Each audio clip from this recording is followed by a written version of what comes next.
سب سے پہلی بات تو یہ ہے کہ جب پارلیمنٹ سیشن میں ہے تو سینٹرل گورنمنٹ جو ہے پارلیمنٹری سپریمیسی اور پریویلیجز کے خلاف یہ کام کرتے ہوئے میڈیا کو انفارم کر رہی ہے اور پارلیمنٹ کو انفارم نہیں کر رہی ہے۔ پارلیمنٹ جب چل رہا ہے تو سرکار کا کام یہ کہ امیڈیٹلی آپ پارلیمنٹ کو انفارم کرتے بجائے اس کے کہ آپ نے میڈیا کو لیک کیا۔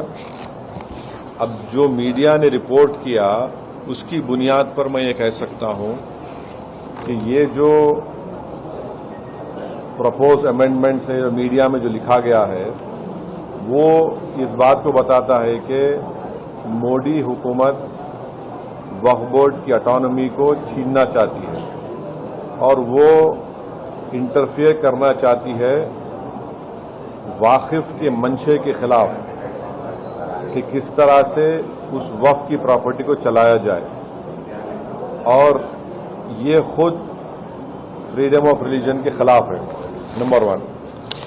دوسری بات یہ ہے کہ بی جے پی شروع سے وقف بورڈز اور وقف کی پراپرٹیز کے خلاف رہی ہے اور ان کا ایک ہندوتوا کا ایجنڈا ہے، آر ایس ایس کا ایجنڈا ہے کہ وہ شروع سے وقف پراپرٹیز کو اور وقف بورڈ کو ختم کرنے کی کوششیں کرتی رہی ہیں۔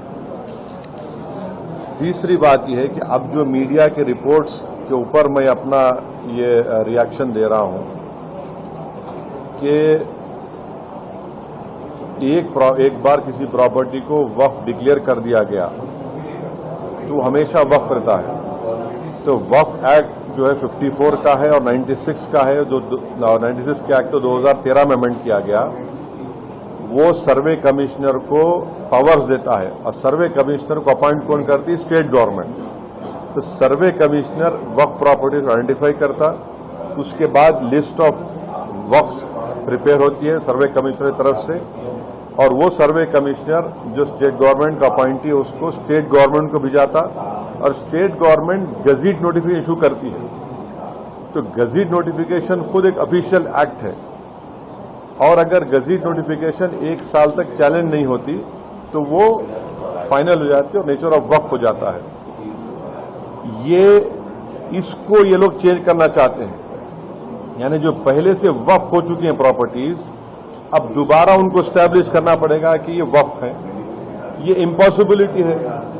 دوسری بات یہ ہے کہ گزٹ کا جو کنکلوسیو نیچر ہے اس کو آپ ڈائلیوٹ کرنا چاہ رہے ہیں۔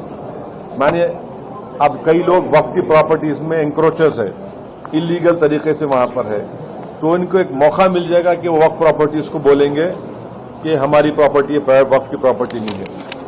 اور کوئی بھی پراپرٹی میں یہ جھگڑے ہوتے کہیں نہ کہیں تو اس کو ایک انکروچرز کو ایک موقع مل جائے گا۔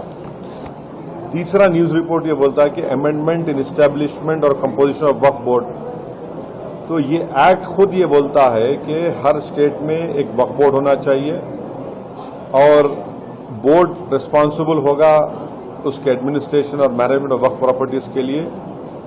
اب اگر آپ امینڈمنٹ کریں گے اسٹیبلشمنٹ اینڈ کمپوزیشن آف وقف بورڈ میں تو ایک ایڈمنسٹریٹو کیوس ہوگا، لاس آف اٹانومی وقف بورڈ کا ہوگا، اور یہ گورنمنٹ کا جو کنٹرول ہے وقف بورڈ کے اوپر، گورنمنٹ کا کنٹرول بڑھے گا تو وقف کے انڈیپینڈنس پہ بہت بڑا اثر پڑے گا۔ چوتھی بات اس میں یہ ہے کہ وقف ٹریبیونلز ہے۔ اب یہ جو میڈیا رپورٹ یہ بول رہا ہے کہ گورنمنٹ ان ٹرائیبیونلز کو ڈائلیوٹ کرنا چاہتی ہے۔ اب یہ ٹرائیبیونلز کے پاورز کو اب ڈائلیوٹ کر دیں گے تو پھر یہ کیسز کا کیا ہوگا؟ ان ایفیکٹو انفورسمنٹ ہوگا۔ پانچویں بات جو میڈیا رپورٹس کے اوپر میں بول رہا ہوں آپ کو، اس میں لکھا گیا کہ اگر کوئی ڈسپیوٹڈ پراپرٹی ہے تو ڈسپیوٹڈ پراپرٹی کا یہ لوگ بولیں گے نہیں پراپرٹی ڈسپیوٹڈ ہے، اس کا سروے ہم کرائیں گے۔